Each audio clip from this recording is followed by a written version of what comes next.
Thanks, you guys, for joining us on this beautiful Sunday afternoon, evening. But it's another really important and timely paper, I think, to Mhm. discuss endangered predators and endangered prey, the seasonal diet of southern residents. And this was one that we've been waiting for many years because we knew NOAA was out there, especially on the outer coast, collecting prey samples, and everybody wanted to know what they were finding.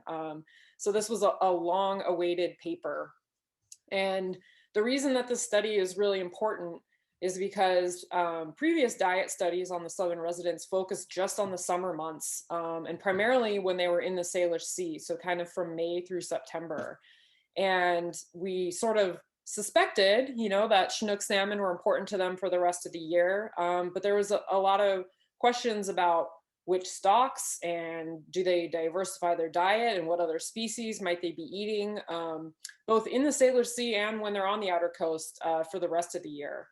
And that's important to know because we can't protect what they're eating year round unless we have that hard data showing kind of which species and hopefully which specific stocks they're relying on and are important to them. So this study filled an important data gap by collecting data in that October to May timeframe over 13 years. So pretty nice sample size, both within the entire Salish Sea and on the outer coast. And then they also utilize both prey samples, which is when they actually witness a predation event and are able to collect scales or something off of the prey item to determine what it is, and fecal samples where they can learn some different things about diet because that is representing kind of a longer time period rather than what that whale is eating right at that moment. It represents, maybe the last 24 hours potentially of where they've been and what they've been eating. And then it can also tell us about things that maybe they're consuming at depth because the prey sample method is only successful when they're handling a prey item at the surface and the scales are at the surface. So potentially some species in their diet are being missed. This study utilized both those types of samples and kind of compared the two of those. And the methods that they used in simple terms for the prey remains, when they gathered actual scales at the surface, they would start with a visual analysis, which could tell them, first of all, which species of salmon it was, and then they can also age the salmon off of the scales. And then in the case of Chinook salmon, they can compare it to this coast-wide Chinook salmon genetic database where they have 42 known Chinook populations. And through genetics, and it's magical science, they can determine which exact river system that fish came from. Um, for fecal samples, of course, they don't have the physical remains of the prey anymore, but they can extract DNA out of those fecal samples. And then to kind of broaden the scale of what they were looking at, they compared the DNA that they extracted to a database of more than 240 different possible prey species, covering, all the common fish species that are found on the Pacific coast. And from a fecal sample, you can also get kind of a percent composition of diet as well, based on how much of that genetic material is in the feces. You can make some assumptions about what percentage of what they've been eating has been a particular prey item. And to kind of test their methods, they did some control samples where they put in a known amount of different types of fish and then ran it through their kind of experimental method to see if, when we do this genetic analysis, are we getting accurate results. So for example, their first control study had 25% each of coho, chinook, lingcod, and halibut. And you can see on the right is sort of the experimental proportion of what they extracted. And it's close, it's not exact, but it's sort of, there's a few percentage error, but they got 23% coho, 23% chinook, 24% lingcod, and 30% halibut. So the order of magnitude is close, and that held up across all their control samples. And they also ran some of their actual collected samples as replicates, where they did the same one again to compare the results. And it was the same thing within a few percentage points of the percent composition of the sample. So this sort of was something they did to kind of build confidence in their methods that what they were concluding was an accurate representation of what was actually in the sample. So the raw data over those 13 years, they had 156 encounters with the southern residents. And you can see that the vast majority of those were in Puget Sound. So when all three pods came down into Puget Sound, they had a lot of success encountering them there. They had a few winter encounters in the Strait of Juan de Fuca around the San Juan Islands. Just 3 encounters in the northern Strait of Georgia with J-pod, and then 36 encounters on the outer coast, and that covers Washington, Oregon, and California. And out of that, all those encounters, they got 81 fecal samples and 152 prey capture events. And overall, across both fecal and prey samples, 65% of the samples came from the Salish Sea and 35% from the outer coast. And depending on where they were and what time of year it was, they got samples from different pods. They did get all 3 pods in inland waters and in outer coastal waters, but primarily they encountered, J-pod more in inland and Ks and Ls more on the outer coast. So what did they find? Well, in the, I'm actually going to start at the bottom here. On the prey samples, only 5 different species were detected from those scale samples that they collected, and contrast that with the 15 different species detected in the fecal samples. So there's that kind of bias in the sampling method where what they're handling at the surface and what you're actually able to collect as a sample maybe underrepresents what they're actually eating, because there's a lot more species in the fecal samples. Chinook salmon was the most common prey type in both categories. For the fecal samples, it made up about 50 to 70% of their diet in the winter months, slightly different depending on whether it was in Puget Sound or on the outer coast. Chum species was the second most common species in inland waters in the fecal samples, and that's not surprising. It was also really dominant in the prey samples as well, because we know when they go down to Puget Sound, kind of that October to January timeframe, they're feeding on the chum salmon runs down there. One surprise was that coho showed up in pretty high percentages in the Strait of Juan de Fuca and the San Juan Islands, although the sample sizes were pretty small of those. And then on the outer coast, that's where a lot of these other species started showing up.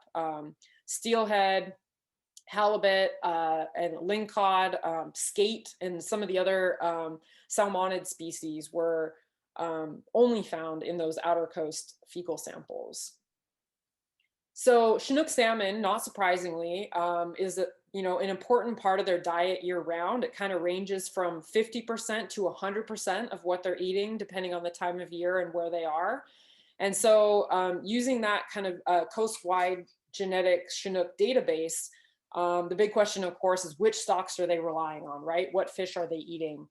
And when the whales were in Puget Sound, about 2/3 of the Chinook they consumed were coming from Puget Sound rivers. But you can see other fish came from all over the place, a decent percentage from the Fraser River, and then fish all the way from Southeast Alaska down to Central California. It's kind of amazing when you think about salmon migration that these fish end up kind of overwintering in Puget Sound from the entire West Coast.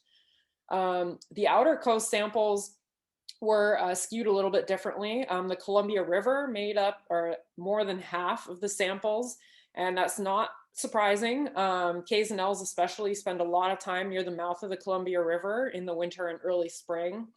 But maybe what is a little more surprising is they were still consuming a lot of Puget Sound fish out there, some Fraser River and kind of northern BC fish, and then up to 20% were from the California rivers. So all the way down to the Klamath River in the Central Valley, those runs remain really important to especially Ks and Ls in the winter months.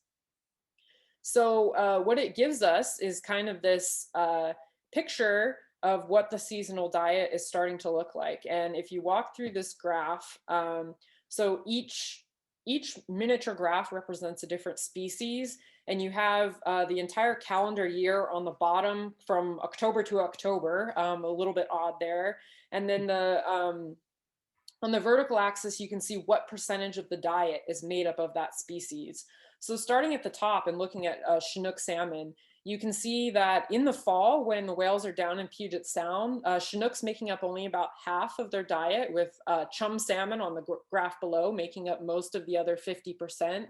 As we get out into kind of the months of July, Chinook salmon is almost 100% of their diet. But then in the winter months, as we get kind of into that, December to February, March, that's when their diet is more diversified, where a lot of those other species start showing up, not in huge quantities, but they're there. They're eating lingcod, they're eating steelhead, they're eating some of these other species, and each dot represents one of the samples that they collected, with the open circles being on the outer coast. And you can see those are really concentrated in the month of March when they kind of did those outer coast cruises. And then all the solid circles that represent a wider portion of the year covering the Salish Sea. So what does this mean? Chinook salmon is of year-round importance, but some other species may be more important than we previously believed. The fecal samples are likely providing a more complete picture of diet, since a lot more species were represented in those compared to in the prey samples. Southern resident killer whale diet is more diverse in the winter than in the summer or the fall, and that the whales are relying on all the major West Coast salmon river systems. The Skeena River up in BC, the Fraser River, Columbia River, all the way down to the Klamath River. And the bad news about that is that it makes it difficult to target a specific stock for recovery, because they're eating fish from everywhere, from Alaska to California. The good news is that diversity makes them maybe a little bit more resilient, where if one river system crashes, hopefully there might be some balance out where some of the others are doing a little better. So they aren't as reliant on a single river system.